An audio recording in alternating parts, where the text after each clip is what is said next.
This is episode number 22 of the Think Like an Appraiser podcast, Cautionary Tales in Real Estate. And today our guest is Anthony Chen. He is a returning guest with great tips on how to use a contingency fund properly. So make sure you listen to the whole podcast. Real estate is a tough business. It can be a long and complicated journey involving contractors, agents, inspectors, lenders, and appraisers. The appraiser is the valuation expert and determines value in real estate. Yet most in the industry don't know much about the appraisal process, and we want to change that. I'm John Sledge, a retired real estate appraiser turned investor. My wife Kaylin and I started this podcast to share insights into analyzing real estate through the eyes of an appraiser, and to share stories to help you avoid costly mistakes on your real estate journey. This is the Think Like an Appraiser podcast, Cautionary Tales in Real Estate. Hey everybody, we got Anthony Chen joining us again today. He was on episode 4 back on January 20th of 2021, and we appreciate Anthony. He was starting a new project in San Antonio right about the time we were speaking, and with all the changes in costs and increases in lumber and other materials, we wanted to circle back around and visit with Anthony on what he's seen and kind of get his view on how to work through these increased costs. Hey, Anthony, welcome back to the show. John, it's a pleasure to be here. Well, great. We sure are. Thanks. So, so I guess you had mentioned, we were in the middle of starting a new project when I did my last podcast with you, this time out in Dignowity Hill. And, what I had learned from the previous project was old houses can come at considerable expense. Right. So, I factored in a lot of my learnings from the previous time, and I'm building it into this next project. Yeah, I think that's a great point. I remember you talking about all the things you learned with the additional framing you had to redo throughout that project once you got the walls open, and I think you definitely have picked a good route to build in some additional contingency funds so that once you get those walls open, you can go from there and ensure that it's not as big a struggle as it is without those funds. Exactly. But, speaking of framing, this new project that I'm doing did have a considerable amount of framing because of the fact that we're almost doubling the size of the house. And that was that was our scope of work in this one.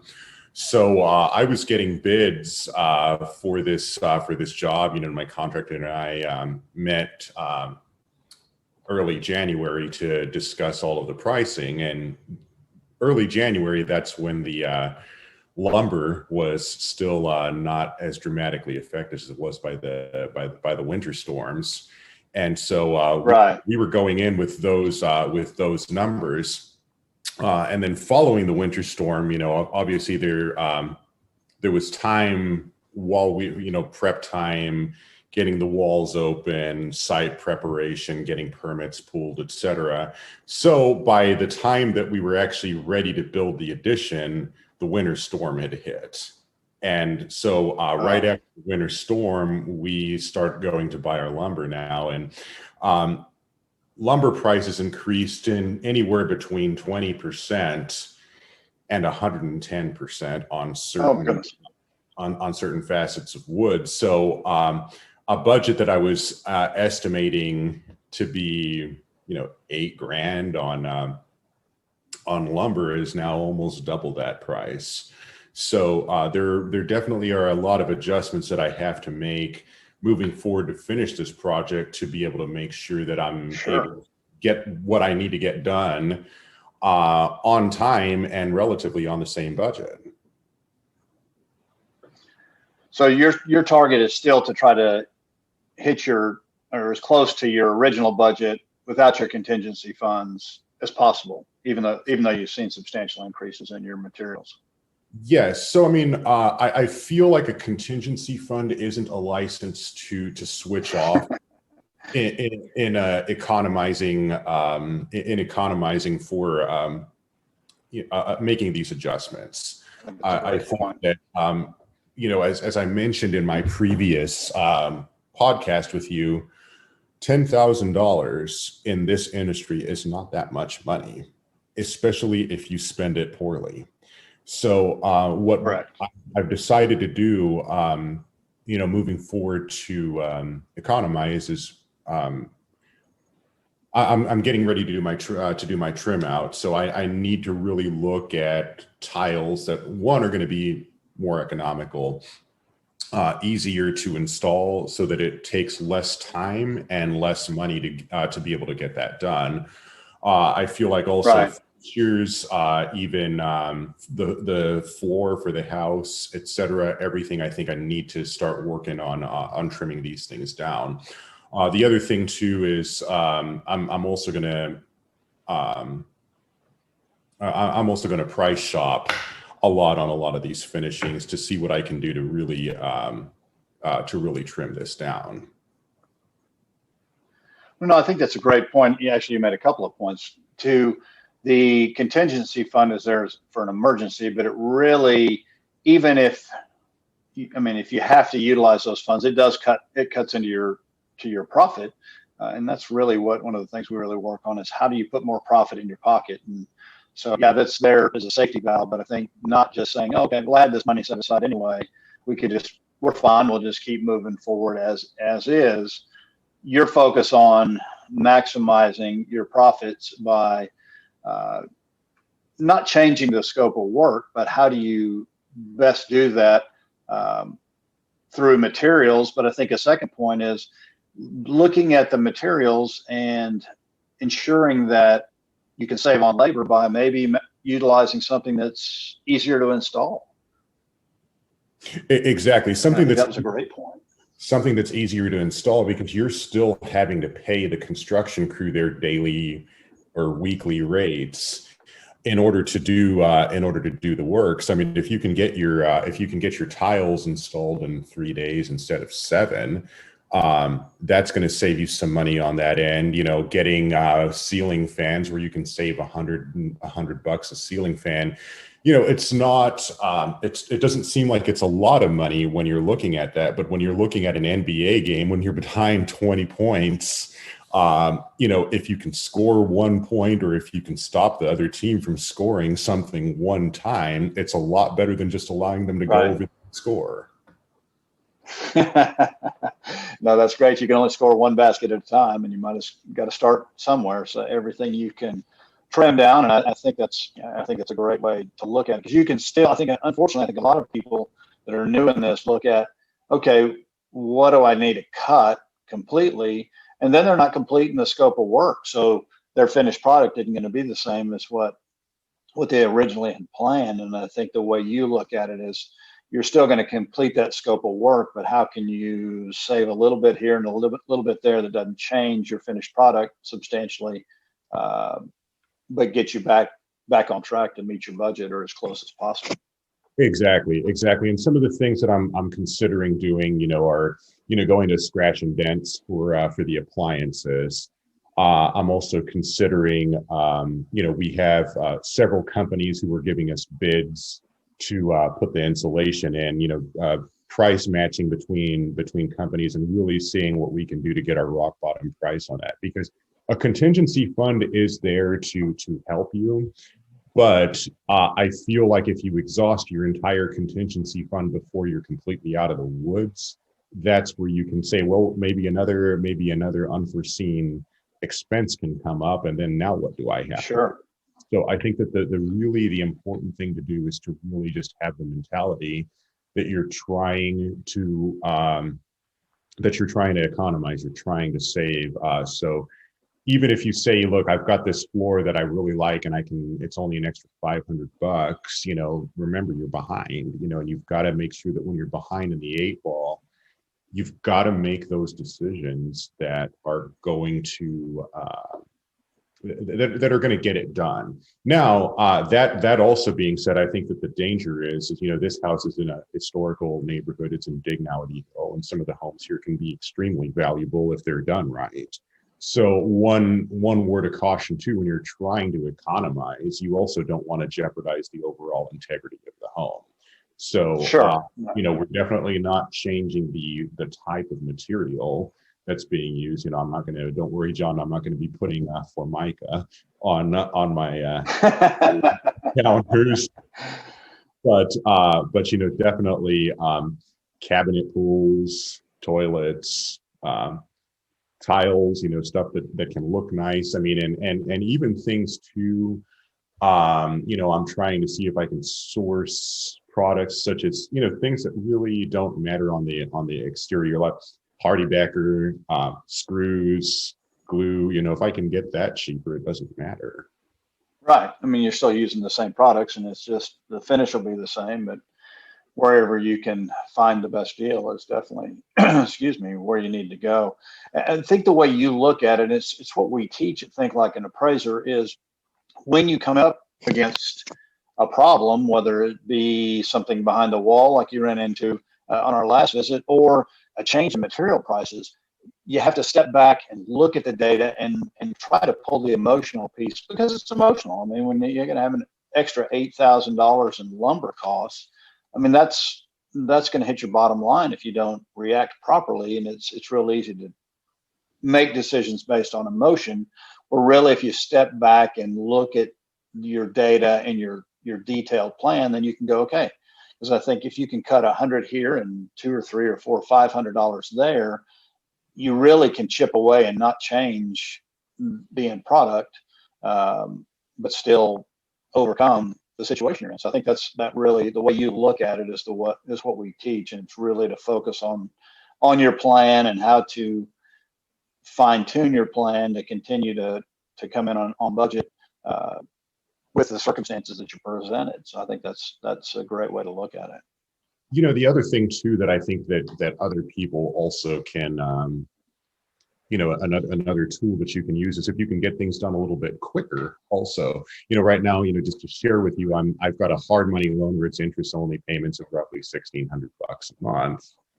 But if I can chip away and not have to give 2 more hard money payments, I can get the house refinanced a little bit quicker. Again, that's money that can go chip away at that lumber deficiency as well. So even moving money over from holding costs over to cover things like that, I think is going to be another really good way to do that. But just to kind of give you a heads up of what we were up against, I was just running some, and please don't hold me to the nickel on these. But I was looking at, costs of 2x4s when, I got my bid, and they were $6.50 a piece. When we actually built the addition, 2x4s were roughly $10. We're roughly $10. So that's a 53% increase. 2x6s were $12. They went up to $20, $20 a piece. 4x6s, $20, $45 at the end. The plywood that you put down on the floor for your subfloor was almost doubled in price. So that was substantial, especially when you're trying to almost double the size of the home. But at the end of the day, I still wanted to stick by my guns, and not skimp at all on framing. I wanted to really make sure that the integrity of the structure was good, so that it would last for many years and not give anybody any problems. No, I agree. I mean, you got a 100-year-old home that that you're renovating and doing an addition to, and this is a home that's going to be around in this area for a long, long time. And that's the key. You can't cut corners. You got to finish that piece of it. You got to make it structural. You have to make it safe. And then look at the pieces, the fans, the tile, or if you can just get the best cost for the products that you're going to use, that's definitely the way to go. And that's an amazing increase that we saw in a matter of a couple of months. I guess it really was over the course of before the winter storm and after, because that affected the whole country. And but states like Texas, where we're not used to snow at all, it definitely had horrendous impact down here. But, it definitely did, and it also put us behind schedule on certain, facets of getting permits pulled, et cetera, because the city actually was closed for the entire week, and I had hearings to get permits approved, and that got pushed back 2-3 weeks. But in any case, we're still doing our best, focusing on what we can do instead of what we can't do. Because there's always, little things that can be done, and we really didn't lose too much time. We just diverted our time to other facets of the project to really keep things moving. But I think that this is definitely a learning experience. I think that our last podcast, you said, that you learn something new from every single project. Yeah, and no doubt. What I learned here is mid-project, you can likely get a nasty surprise with a snowstorm or something that's really that, maybe a hurricane next time, I don't know. Right. That can substantially increase the cost of materials, either being lumber or electrical supplies. Electrical supplies, by the way, actually went up in price as well as a result of the storms. Or, any other major component of your home could potentially get hit with price increases in materials. So I think that's why it always goes down to making sure that you can really buy your property at a good enough price to allow for yourself to build in a contingency when you are doing a renovation of a home that is this old. Right. No, I think it's critical. And the carry costs, that's what we do. Kaylin and I, we look at what is this house going to cost us every day, from taxes, and you're not paying your taxes up front, but you're going to have to pay them when you sell the house, or if you're refinancing, then you're going to pay those taxes at tax time. But your loan payments, your taxes, your utilities, all the different carry costs, we kind of figure out what that averages out to per day, so we know, all right, if we can save a week, then we can save this much money, or if we can save even more. So I think that's a great point as far as another way to save some money, because that is an expense that you have to have budgeted. And I think it's something that gets missed a lot by newer investors, is they think about what they're costing to do their renovations and not necessarily all the other costs that are involved. And I think that's a great point. I agree. I mean, and I think that, when I was a newer investor as well, John, I really didn't. I really didn't factor that in. I didn't factor in origination. I didn't factor in carrying costs, but that's for another podcast. But what I will say is, what I will say is, definitely, if you, I think these old houses can, I like them. They're fun, but I feel like the best way to do them is really to buy them at a price that makes sense for you to be able to do the renovation, assuming that there's going to be some very bad things that could potentially happen in there. And I feel like if you assume best case scenario on one of these, you're really rolling the dice. Yeah, and a lot of people do. The market's hot right now. I mean, the market could change during your project, or costs could change, or you could run into something else. And you definitely have to look at it conservatively to make sure that you're maximizing, because it can go from, if you're really having thin margins, I mean, it can go from making a small profit to costing you money on the back end. And so I think that's great. Exactly. Well, John, thank you so much for having me again. I really always enjoy speaking with you about projects, and it was a pleasure to be on your show again. Great. Well, I sure do appreciate you coming back on and giving us an update. And hey, why don't you just let our listeners know one more time how to find you out there, and if they want to get in touch or follow you on social media. And again, thanks again, Anthony, for your time today. Sounds great. And I will tell you, I'm actually kind of a lousy business owner on this. I'm kind of an introvert. So I actually don't have a business webpage or anything like that for what I do with my home renovations. But, look me up on Facebook. Yeah, Anthony Chen, I'm on Facebook. But yeah, I'd be happy to help answer anybody's questions if they ever need my help. Sounds good. Thanks, Anthony, and we hope you have a great week. Thank you, sir. Talk to you later.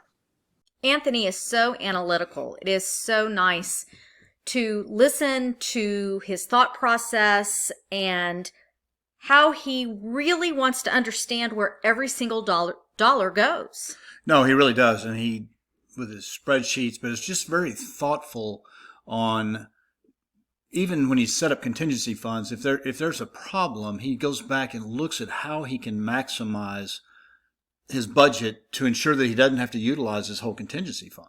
That's why he was a perfect guest for the topic of dealing with what do you do when your material costs skyrocket in the middle of a project. We talked about that. We knew we wanted to have Anthony back on because he is so analytical in make sure he knows where every single dollar goes. And he admits he wasn't that way in the very beginning. As a brand new investor, he's learned that. But I was curious to find out what he was doing to deal with these, the lumber prices, the increase. Yeah, where you're seeing some of those materials are 50 to double the cost. And his whole thought process is, okay, great. Well, here is my $8,000 in additional costs. Where am I going to make that up? Because I want to maintain my contingency fund in case something else comes up. Right, because he's not finished with the project. Right. So Anthony shared tips like buying appliances at the scratch and dent store and trying to cut down on his labor time, get things done more quickly. Right. Those are things that will help make up some of the extra costs that you were not counting on without making shortcuts that affect the quality of the home. That's what you don't want to do. No, I think that's the most important. And one of the other things he's mentioned is looking at comparable materials that are easier to install that can help save time on labor and labor dollars. And that takes a lot of research. And that's one thing Anthony does. He does his research. He will get numerous bids before he makes a decision, which is what you've got to do, it's why you have to be an active participant as a real estate investor. Right. You can't just turn it all over to someone else. No, you can't. And when it comes to materials, if you get real comfortable ordering your materials from just one supplier, then you don't know if you're paying the best price. And he made a great point of taking his material list and going out and shopping multiple different places to ensure that he was paying the best price for the materials he needed for the job. No, that's a great point. And it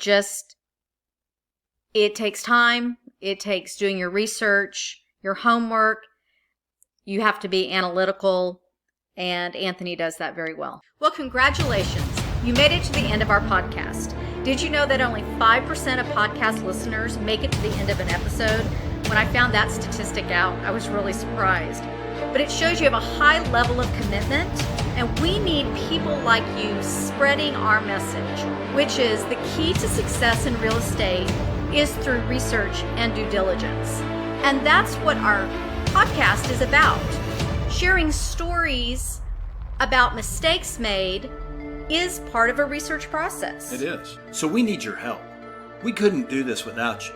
We need you to like and share our podcast, and make sure you subscribe because you don't want to miss an episode. Also, if you'd rate the podcast, that lets other people know how much value you're getting from our show.